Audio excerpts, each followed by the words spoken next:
आज हम जानेंगे उस ज्योतिर्लिंग की कथा जहां भगवान शिव अहंकार के नहीं भक्ति के पक्ष में खड़े हुए। आज की कथा है भीमाशंकर ज्योतिर्लिंग की। ये कहानी है रावण के पुत्र के घमंड की, एक राजा की अटूट श्रद्धा की और उस क्षण की जब स्वयं महादेव धरती पर प्रकट हुए। प्राचीन काल में भीम नाम का एक असुर था। वो लंका नरेश रावण का पुत्र था और अपने पिता की तपस्या व शक्ति पर उसे अत्यधिक गर्व था। उसने ब्रह्मा की कठोर तपस्या की, पर उसका उद्देश्य मोक्ष नहीं, सत्ता था। वरदान पाकर भीम लगभग अजेय बन गया, लेकिन शक्ति के साथ उसका अहंकार भी लगातार बढ़ता चला गया।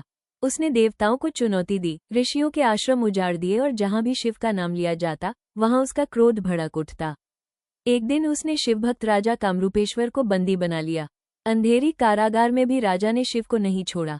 वो प्रतिदिन एक छोटे से शिवलिंग की पूजा करता और शांत स्वर में कहता, शिव बाहर नहीं, भक्त के भीतर वास करते हैं। ये देखकर भीम क्रोधित हो उठा। उसने गर्जना की, अगर तेरा शिव सच्चा है तो उसे अभी प्रकट होने दे।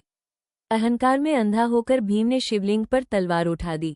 जैसे ही वार हुआ, धरती कांप उठी, आकाश गूंज उठा, नदियां थरथराने लगी और उसी क्षण भगवान शिव प्रकट हुए, एक भयंकर प्रचंड रूप में।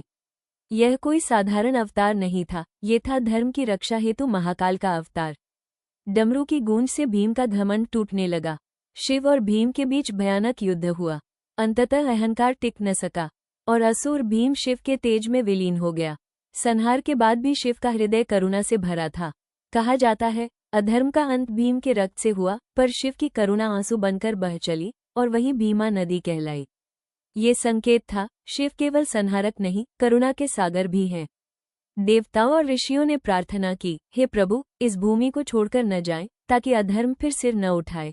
तब भगवान शिव बोले, जहां सच्ची भक्ति अपनी परीक्षा देती है वहीं मेरा वास होता है, और उसी स्थान पर भगवान शिव भीमाशंकर ज्योतिर्लिंग के रूप में सदैव के लिए विराजमान हो गए। कथा का संदेश, अहंकार चाहे कितना भी शक्तिशाली हो, वो शिव के सामने टिक नहीं सकता, और सच्ची भक्ति कारागार में भी ईश्वर को प्रकट कर देती है।